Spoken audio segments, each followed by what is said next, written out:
Hello viewers, আসসালামু আলাইকুম। Gazi express YouTube চ্যানেলে আপনাকে স্বাগতম। এই ভিডিওতে আমি আপনাদের সাথে জিপ ও রার ফাইল নিয়ে কথা বলবো।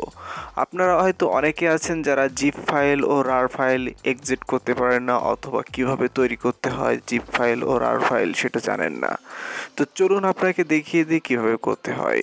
তো ফার্স্ট আপনি গুগলে সার্চ করবেন জিপ লিখে, ZIP।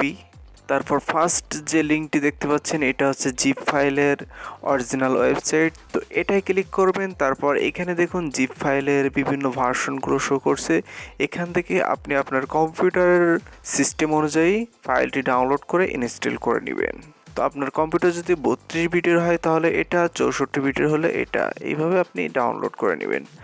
আর এটা হচ্ছে রার। তো আপনি এখানে রার লিখে সার্চ করবেন, RAR। তো ফার্স্ট যে ওয়েবসাইটের লিঙ্কটি দেখতে পাচ্ছেন এটা হচ্ছে রার ফাইল, আর দেখুন এটা হচ্ছে আইকন। তো আপনি এখান থেকে ফার্স্ট যে লিঙ্কটি দেখতে পাচ্ছেন এটাই ক্লিক করে এই ফাইলটি ডাউনলোড লিঙ্ক পেয়ে যাবেন। এখান থেকে আপনি আপনার কম্পিউটারের ভার্সন অনুযায়ী ডাউনলোড করবেন। আপনার কম্পিউটার যদি 32 বিটের হয় তাহলে 32 বিটে ডাউনলোড করবেন, যদি 64 বিট হয় তাহলে 64 বিট। তো এটা ডাউনলোড করে নিয়ে ইনস্টল করে নেবেন। এবার আসি আপনি কিভাবে এই জিপ ফাইল বা রার ফাইলগুলো এক্সিট করবেন এবং কিভাবে এই ফাইলগুলো তৈরি করতে পারেন।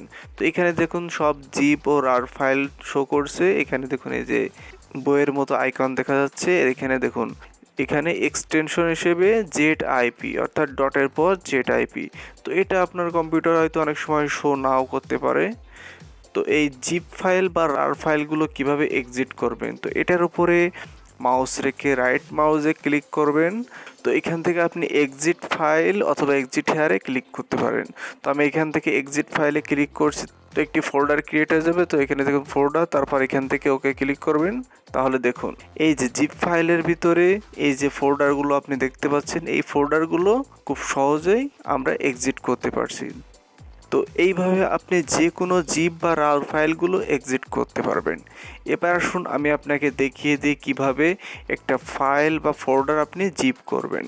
তো সাপোজ এটার উপর রাইট মাউস ক্লিক করবেন, তারপরে যে 7 জিপ এটার মাধ্যমে করতে পারেন অথবা এটার মাধ্যমে করতে পারেন। তো এখান থেকে অ্যাড টু অ্যাসিভ এই অপশনে ক্লিক করবেন।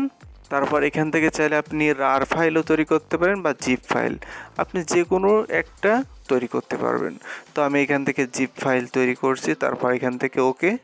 এবার এটা অল্প কয়েক সেকেন্ড সময় নেবে। তারপর দেখুন আমাদের ফাইলটি তৈরি হয়ে গিয়েছে।